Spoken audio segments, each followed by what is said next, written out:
MEOWSCARADA will be on the live servers in just a few days, so as always a quick guide for MEOWSCARADA so you guys know exactly what you have to do when you play it or when you play against it, because playing against new Pokemon also very important to actually know what this Pokemon is going to do.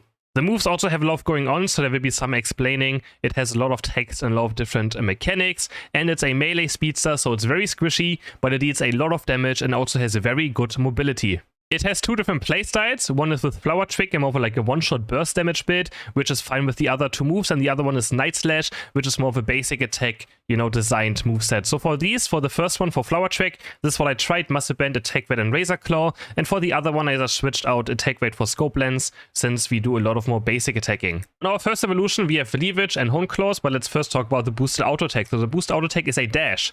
Once it fills up, it's the purple bar, you can press it, and you're gonna dash to your opponents, which is very, very strong, especially for a speedster.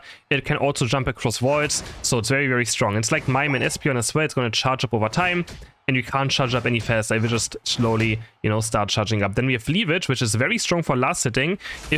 So it does damage in a cone in front. You can see there's like 4 things coming out, but we can hit all of those on the same target, similar to like Leafeon, right? Leafeon as well, the EV has kind of similar ability. That pierces, this one doesn't pierce, but it does insane early game damage, which means this Pokemon can easily go either top or bot path and last hit quite easily. And then we have Hone Claws, which is a dash, and afterwards we gain attack speed. You can see this is normal attack speed right here. And after using Hone Claws, we have more attack speed, which also can make our early game much better. Can also help you clear jungle very fast in case you go for jungle. Our second evolution is on level 4, but we don't actually get a move yet. Neither do we get on level 5. Our next move is going to be on level 6, where we also get our final evolution done. So now we have Flower Trick and Night Slash. I'm going to start with Flower Trick first. We put a bomb onto an opponent, and we can reactivate it and make it explode. But we can also make it do more damage. So if we do basic attack, you can see it will be empowered. It will have bigger AoE damage and also do much more damage in general. It also does damage depending on how low the enemy is. So it also has execute damage.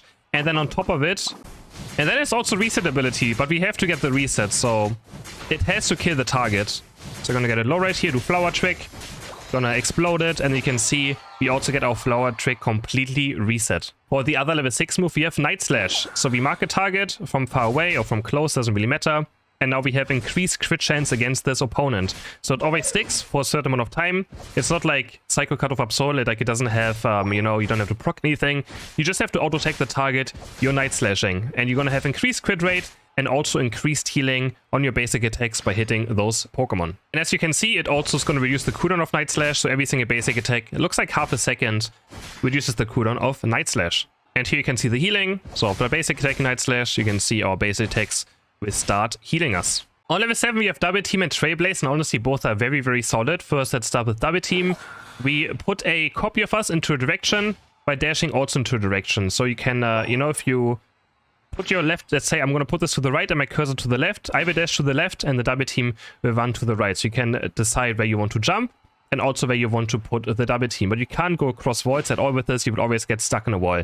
This Double Team, you can reactivate and switch places. So if I reactivate it now, I'm going to switch places with it. And we also do damage around MEOWSCARADA and around the copy at the same time that can also stun. So what is very strong as well is you can use it on top of someone, and then you get double the damage out. You can see if I just do this, the target dummy takes 1200 damage, but if I put Double Team on top of it and switch around, I do 2500 damage. This is absolutely insane burst damage, and I think this will still be mainly used. Also, Double Team has a maximum range. You can see right here, it's like kind of Dream Eater, so you can still port from pretty far away, but it has a certain range. So because later on you can actually, otherwise you would be able to recoil. Later on the Double Team lasts longer and you would be able to port back to the Double Team. That's why they restricted the range. So Timmy, smart thinking. Otherwise I think the recoiling would have been insanely abused. This copy also has HP. So once it takes damage, it can also just die.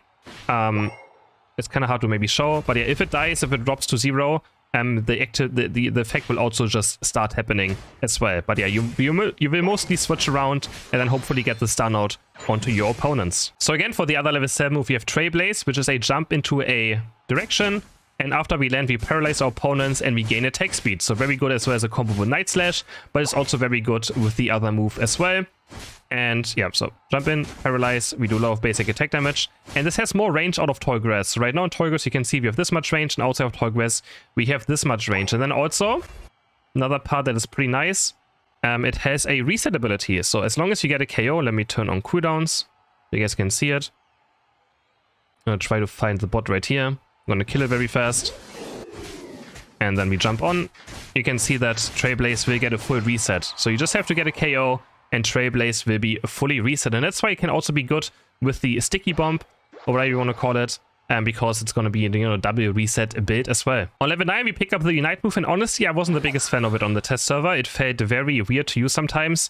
And also, yeah, whatever, let's just show it. So we dash the direction, we can choose how far we want to dash, and then we're going to start walking, and we do massive AoE damage around us. And we can't use any abilities during it, but we can use our battle items. So for example, we dash in this, and we can eject button towards the other direction, and, you know, choose or change direction. We are not unstoppable, but the damage will always happen. So for example, I'm going to pull this right here. I'm going to jump into the stun. You can see we get stunned. We will stop moving, but the damage will still happen.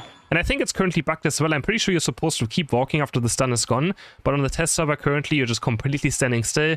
I'm pretty sure that's a bug. If that's not a bug, then you're just going to be standing still after getting stunned a single time. But you can also cancel it early. So you can cancel out of it and then use also the move speed buff you get from being a speedster and run around very fast away. So it can also just be a dodge, like an iframe, or bigger, you know, quick burst damage. You know, you think you're about to get stunned, you dash in, you're going to reactivate it, and then you just, you know, go to kill your opponents. And the same with the eject button, you can also activate Shedinja Doi during the Unite moves. You can go in like this, and then you can't die. And you do a lot of damage around you. So this could also be a combo that could maybe be considered, for sure. But I feel like eject buttoning, repositioning might still be a bit stronger. Let's go over the plus moves very fast. For Flower Trick Plus, we increase the explosion area and also get increased move speed after using it. And for Night Slash, we get increased critical hit rate and more HP recovery. And then for Double Team, we get increased the time that the illusory copy remains before disappearing and decrease the damage taken by it as well. So it lasts much, much longer on the plus version. And then for Trailblaze, we also get a shield, which is also, of course, very, very strong. Just getting a shield on a reset ability. So if you get a KO in a fight, you're going to be quite tanky as well. So let's talk about a bit of combos and builds. So this is one of the first builds, the basic attack build, right? We have Night Slash, Trailblaze, and then we go like Scope Lens, Muscle Band. Rapid Fire Scarf doesn't seem too useful because Trailblaze already gives a lot of attack speed.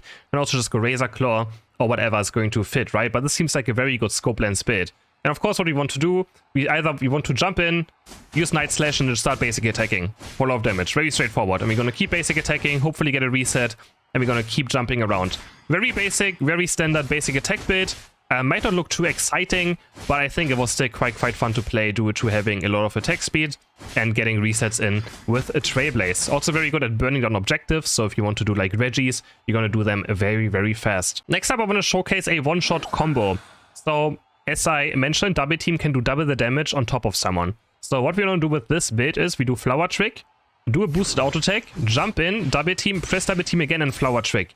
And this does insane amounts of damage. So I think it's something people for sure practice. Again, we do Flower Trick, right? We boost auto attack in, we press Double Team, reactivate Double Team into Flower Trick.